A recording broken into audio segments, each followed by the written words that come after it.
وہ Peoples party کی طرف سے ہو رہا ہے یا نون کی طرف سے ہو رہا ہے؟ میرے خیال میں نہ پیپلز پارٹی کی طرف سے ہو رہا ہے نہ مسلم لیگ نون کی طرف سے ہو رہا ہے۔ ظاہر ہے کہ جو قوم پرست جماعتیں ہیں بلوچستان کی، سرحد کی، اور پھر اگر سندھ میں ہم اس وقت قوم پرستوں کی کوئی نمائندگی نہیں ہے، اگر ہے تو وہ ایم کیو ایم ہی کر رہی ہے۔ ایک قومی جماعت ہونے کے باوجود بھی وہ صوبہ خود مختاری کا جو ایک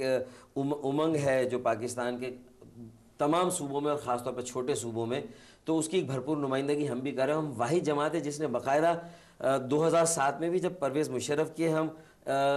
بنائے ہوئے انتظام میں تھے، اور اب جب ہم حکومت میں تو ہم نے 18ویں آئینی ترمیمی بل جو ہے وہ خالصتاً، آپ کو لگتا ہے 2010 صوبائی خود مختاری کا سال ہوگا؟ میں سمجھتا ہوں کہ لگتا نہیں بلکہ ہمیں یہ 2010 کو صوبائی خود مختاری کا سال بنانا ہوگا، اور 70ویں ترمیم کو چھوٹی قوم پرست جماعتوں کی وجہ سے جوڑا گیا ہے صوبائی خود مختاری سے۔ لیکن ایم کیو ایم نے اور الطاف بھائی نے بلینک چیک دے دیا پریزیڈنٹ صاحب کو، وزیر اعظم کو، پیپلز پارٹی کو اور بڑی جماعتوں کو، کہ اگر وہ چھوٹی جماعتوں کو قائل کریں، ان کا اعتماد لیں، اور 18ویں آئینی ترمیم 70ویں ترمیم کے خاتمے پر ہو، صدر کے اختیارات آپ جو ہیں وہ وزیر اعظم اور پارلیمان کو دے دیں، اور پھر اس کے فوری بعد میں تو سمجھتا ہوں 23 مارچ 2010 کی ایک ڈیڈ لائن ہمیں رکھنی چاہیے، اور اس سے بہت پہلے ہمیں 70ویں ترمیم کا بھی فیصلہ کر کے ایک آئینی پیکج لا کر ایک آئینی ترمیمی بل منظور کرنا چاہیے، اور پھر اسی کے ساتھ ساتھ فوراً ایک 19واں آئینی ترمیمی بل بھی ہم لے آئیں، چاہے ان دونوں کو کلب کر کے ایک ہی بل لے آئیں یا دو بل لائیں، لیکن اب 23 مارچ سے پہلے میں سمجھتا ہوں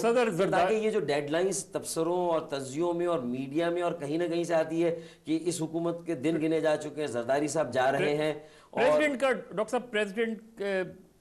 جو ہے وہ کریڈیبلٹی کرائسس فیس کر رہے ہیں اس وقت، اعتماد کی فضا کا فقدان ہے، خاص طور پہ 70ویں ترمیم کے خاتمے کے حوالے سے، آئینی کمیٹی کے حوالے سے۔ کتنا سنسیئر آپ کو لگتے ہیں صدر اس حوالے سے کہ 70ویں ترمیم ختم ہونی چاہیے اور وہ اپنے ان اختیارات کے ساتھ رہیں جو 73 کے آئین دیتا ہے ایک صدر کو؟ دیکھیں، کسی بھی پارٹی کا سربراہ اور پھر وہ صدر بھی ہو اور پھر اس کا اپنا وزیر اعظم بھی کئی موقعوں پر یہ کہہ چکا ہو کہ ہم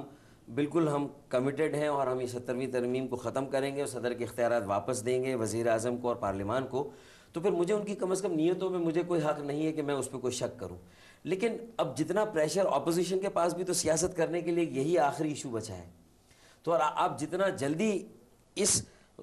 تنقید کے غبارے سے ہوا نکال دیں گے اتنا بہتر ہوگا، ورنہ سارے الزامات گھوم پھر کر جو ہے وہ آصف علی زرداری صاحب کی ذات جو ہے اس پر ساری باتیں آ جاتی ہیں۔ تو اس کے لیے چھوٹی جماعتوں کو کانفیڈنس ملے کہ اگر یہ الگ کرنا ہے کہ 70ویں ترمیم کو پہلے کر دیں پھر صوبائی خود مختاری کر دیں، لیکن چھوٹی جماعتوں کو بھی یقین دلائیں، اور اس میں پی ایم ایل این اور پی ایم ایل کیو کا بھی ایک کردار ہے، کیونکہ P P P, P M L N, P M L Q, یہ آئینی اصلاحاتی کمیٹی میں ان کا جو ایک کردار سامنے آیا ہے یہ تھوڑا سا مرکز